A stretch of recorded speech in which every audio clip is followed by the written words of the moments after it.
Hello. So hello everyone, I welcome you all to UIS. देखो, ये पीछे paper है 2023 का जो प्रीलिम्स का पेपर हुआ है आपका, तो इसमें ये इंक्लूडेड है। कुछ बातें मैं आपसे डिस्कस करना चाहूँगा और ये बहुत बहुत बहुत ज़्यादा इम्पॉर्टेंट है कि हम इन सारी चीज़ों पर थोड़ा सा चर्चा करें। ठीक है, इन सारी चीज़ों पे हमें जो है चर्चा करनी चाहिए, है ना। तो हाँ, तो यहाँ पे देखो, पहली चीज़ तो देखो, आपका जो पेपर है, पेपर 1 में बहुत सारे स्टूडेंट्स हैं जिन्होंने बहुत अच्छा स्कोर किया है, लेकिन पेपर 2 में इतना अच्छा स्कोर आपका जो है वो नहीं हो पाया है। पेपर 2 की बात करोगे तो इतना अच्छा स्कोर नहीं हो पाया, मतलब 33% है, 33% मार्क्स आने चाहिए थे, लेकिन वो 33% मार्क्स नहीं आ पाए हैं। इसका बहुत ऑब्वियस रीज़न है कि ऐसा नहीं कि लोग पढ़ते नहीं हैं। 2022 में भी सीसैट का पेपर टफ आया था, तो लोग पढ़ते हैं, लेकिन क्योंकि जिस तरीके से मतलब जिस तरीके से पेपर के लेवल को इंक्रीज़ किया जा रहा है, वो एक बड़ा फैक्टर है जिस वजह से आप कह सकते हैं कि जिस तरीके का परफॉर्मेंस होना चाहिए वो नहीं है। इस बार तो और थोड़ी सी दिक्कत होगी, क्योंकि परमुटेशन, कॉम्बिनेशन, प्रोबेबिलिटी जैसे जो टॉपिक्स हैं जनरली लोग छोड़ के जाते हैं, सोचे चलो कॉम्प्रहेंजन कर लेंगे, कॉम्प्रहेंजन के बाद जो है थोड़ा बहुत रीजनिंग और इन सब के क्वेश्चन करके हमारे 33% के ऊपर आ जाएंगे, ये मानना रहता था। देखो, यूपीएससी के रिप्लाई पर मैंने एक वीडियो भी कल बना के आप लोग के लिए डाला था, अभी 1-2 दिन पहले ही, मतलब जो रिप्लाई आया है उस पर भी मैंने आपके लिए एक वीडियो बना के डाला था।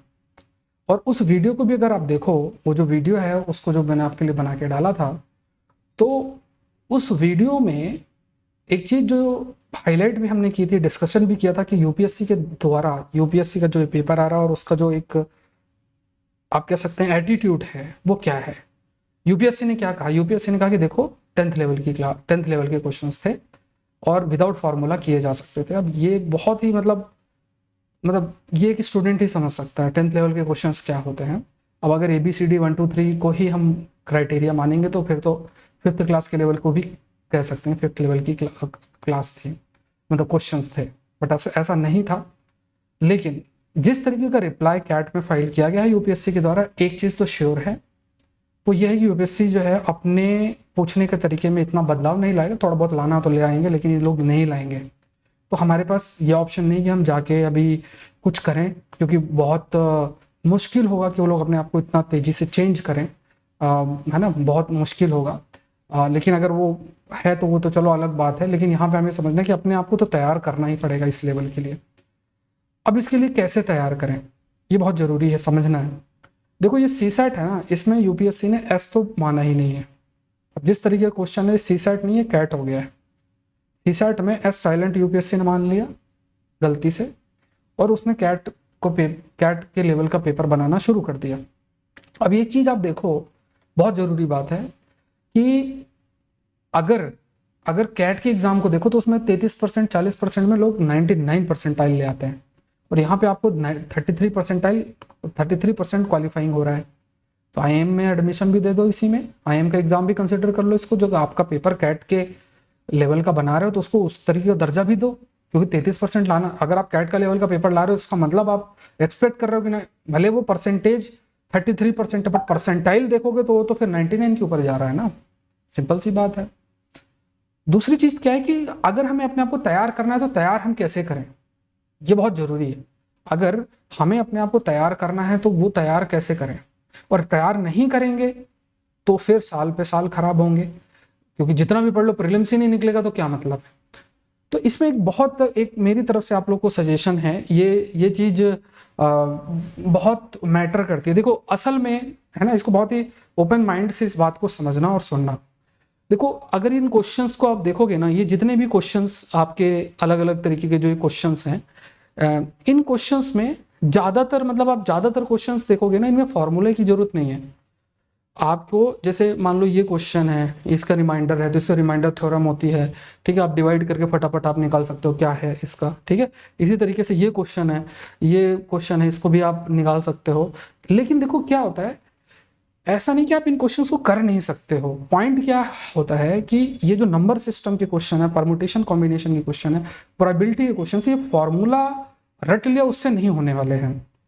तो जरूरी ये है कि हमें ऐसे टीचर्स पकड़ने पड़ेंगे ठीक है, ऐसे टीचर से पढ़ना शुरू करना पड़ेगा जो इन 3 एरियाज में एक्सपर्ट हो। जनरली जो कैट की तैयारी कराते हैं टीचर्स, उनसे उनके अगर कोई वीडियो लेक्चर अगर आपको मिले, है ना, कुछ टीचर्स से मैं ग्रुप में मैसेज आपको कर दूंगा, तो जो फेमस है उनकी काफ़ी फेमस किताबें भी आती हैं कैट वेट की, तो अनअकैडमी से भी थे वो, जुड़े हुए थे पहले। तो आप ये मानो कि उनसे कोशिश करो नंबर सिस्टम, परम्यूटेशन कॉम्बिनेशन और प्रोबेबिलिटी, ये चैप्टर्स करो। रेशियो प्रपोर्शन वाला जो एरिया है, रेशियो प्रपोर्शन, स्पीड और टाइम वाला जो चैप्टर्स, ये ऐसे चैप्टर्स होते हैं ना कि देखो ये सब चीज़ें एक दूसरे से जुड़ी होती हैं, और वो कंसेप्ट अगर आपके दिमाग में चला जाएगा ना, तो वो चीज़ आपको ना बहुत बहुत मतलब एक जो बेसिक पार्ट है वो अगर आपका डेवलप हो जाए तो वो बहुत आपके लिए हेल्पफुल रहेगा। अब यहाँ पे इस चीज़ को आप समझ लो कि जनरली क्या होता है कि जैसे अब यूपीएससी में ही जनरली देखा जाए तो उस लेवल के जो लेवल होना चाहिए, देखो कैट में क्या होता है कि जनरली आप क्वांट है, इंग्लिश है, क्वांट में भी कुछ चैप्टर्स हैं, उनके लिए अलग से टीचर होते हैं, डीआई के अलग से टीचर होते हैं। मतलब आप ये मानो कि सबके अपने अपने टीचर्स होते हैं और वो 10-10 साल 12-12 साल से उसी चीज़ को पढ़ाते हैं। और हम यूपीएससी में क्या होता है कि मान लो एक टीचर है, वही सारा जो है पकड़ के पढ़ा दिया, तो उसमें देखो चांसेस आपके लिए रहते हैं कि वो एक्सपर्टीज़ नहीं आती है, वो एक्सपर्टीज़ जो है वो नहीं आती। भले वो सुनने में ठीक है, फार्मूला बता दिया, फटाफट ऐसा कर दिया, वो अलग बात है। अगर ऐसा ही होता तो फिर इतना आसान होता तो फिर कोई सीसेट में किसी को दिक्कत नहीं होती। बट हमें अपने आप को तैयार करना है, तो आपको देखो मेरी तरफ से ये बहुत बहुत सजेशन है कि एक तो क्वेश्चन की प्रैक्टिस थोड़ा हाईएस्ट लेवल की करो, क्वेश्चंस की जो प्रैक्टिस है, और ये 3 चैप्टर्स के लिए ना, अब ऐसा आई एम नॉट सेइंग कि आपको कैट की तैयारी करनी है, बट इन 3 चीज़ों को अच्छा टीचर जो है ना, कैट लेवल का जो टीचर है, जो क्वांट और इन सब में थोड़ा सा पढ़ा है, मतलब काफ़ी समय से, अगर आप सीसेट पास नहीं कर पा रहे हो तो ये चीज़ कोशिश करो कि वो कैट के टीचर को पकड़ो। अनअकैडमी में भी जैसे कैट के क्लासेस होती हैं तो उसमें कुछ रिकॉर्डेड वीडियोस हैं, तो पूरे नहीं तो एटलीस्ट जैसे वो नंबर सिस्टम वाला चैप्टर है, परम्यूटेशन कॉम्बिनेशन प्रोबेबिलिटी, इनको कर लोगे ना तो रेशियो प्रपोर्शन और ये जो आपका टाइम एंड वर्क, ये सब भी बहुत आसानी से हो जाता है। मतलब कोई फार्मूला रटने की ही जरूरत नहीं है, देखा क्वेश्चन और सॉल्व हो जाता है। इस टाइप का मतलब एक माइंडसेट बन जाता है। तो वो चीज़ आपको वही टीचर सिखा सकते हैं जो उस एरिया में बहुत बहुत समय से कार्य जो है वो कर रहे हैं, बहुत समय से कार्य कर रहे हैं। जैसे मान लो ये क्वेश्चन है, जैसे ये क्वेश्चन ये रिमाइंडर थ्योरम पे बेस्ड है।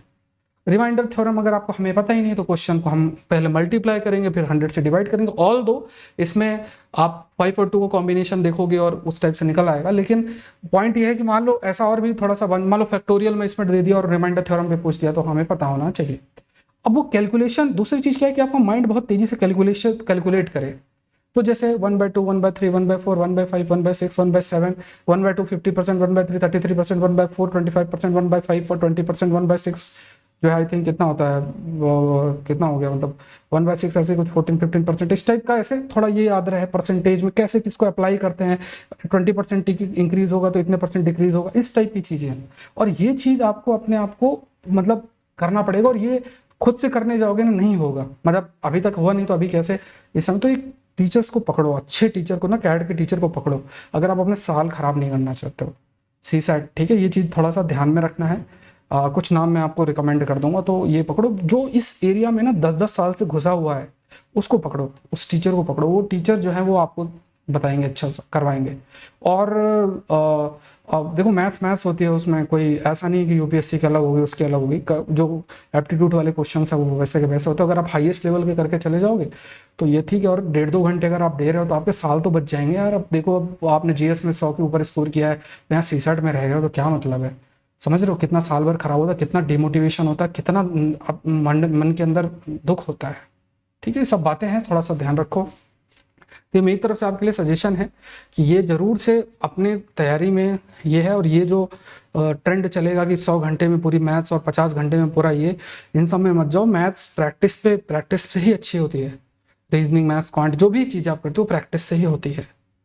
तो उसको थोड़ा सा करो और जम के क्वेश्चंस की प्रैक्टिस करो। इनके प्रीवियस ईयर क्वेश्चंस को ज़्यादा से ज़्यादा यूपीएससी वाले लगाओ, और लेकिन टीचर अच्छा पकड़ो, ये बहुत ज़रूरी है। ठीक है, तो ये सारी बातें हैं। यूआईएस चैनल पे भी आई विल ट्राई कि कुछ चीज़ें आएँ, है ना, बात चल रही है, तो कोई टीचर आएंगे तो मैं आपको ज़रूर से इन्फॉर्म कर दूंगा। और आईएएस एग्ज़ाम की तैयारी कर रहे हैं अनअकैडमी से ज़रूर से जुड़े, यूज़ द कोड SPLIVE और आप ज्वाइन कर सकते हैं। लिंक डिस्क्रिप्शन बॉक्स में दिया हुआ है। Thank you everyone, thank you.